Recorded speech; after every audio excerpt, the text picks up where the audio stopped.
बदलापूर स्त्री बीच तस्करी प्रकरणात आज 4 आरोपींना अंबरनाथ न्यायालय येथे हजर करण्यात आले। यावेळी तपास अधिकारी तसेच आरोपींच्या वकिलांनी न्यायालयात आपली बाजू मांडली।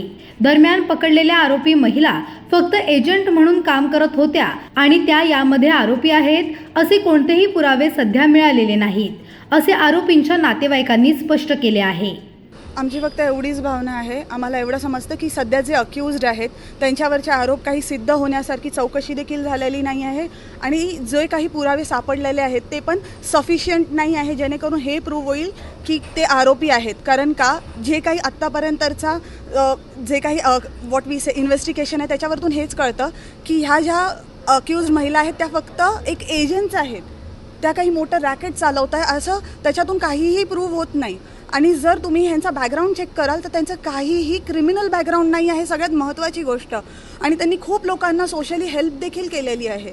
आणि जरी असं असेल, जरी आमची भावना फक्त एवढीच आहे की आम्हाला न्याय व्यवस्था आणि पोलीस व्यवस्थेवरती पूर्ण विश्वास आहे की ते ह्याची चौकशी व्यवस्थित करतील आणि निर्दोषांना व्यवस्थित सुटका देईल। कारण का आम्हाला एवढं समजतं की ते निर्दोष आहेत। त्याच्यामध्ये सांगितलं की हे फक्त एजंट आहे, बरोबर ना? तुम्हाला हे माहीत म्हणजे खात्री पटली नाही की कोणतरी मोठा व्यक्ती या कोणतरी मोठे लोक इन्व्हॉल्वमेंट असेल?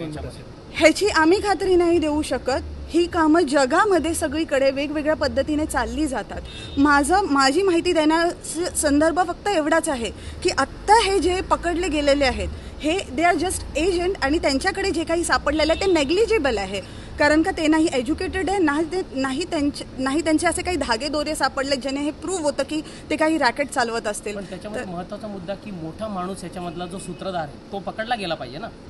जर असं काही चालत असेल तर माझी पोलिसांना विनंती आहे की त्यांनी ते पकडावं आणि हे करावं। पण ह्याच्यामध्ये ह्या तिघींचा हात नाही आहे। तुम्ही त्यांचं बॅकग्राऊंड चेक करू शकता। देर इज नथिंग सच। मोठे मोठे डॉक्टर असण्याचं शक्यता आहे असं बोललं जात आहे। तुमच्याकडे काय माहिती, कारण तुमचे नातेवाईक आहेत यामध्ये, तर काय चर्चा झालेली कसं काय? शक्यता खूप साऱ्या गोष्टींची असू शकते। जगामध्ये खूप काही चाललेलं आहे सर, पण त्याच्यामुळे सध्या आमचे अक्यूज्ड आरोपी आहेत आणि ते त्यांचं हे सिद्ध झालेलं आहे असं तर नाही आहे। हे एवढंच मी बोलू शकते।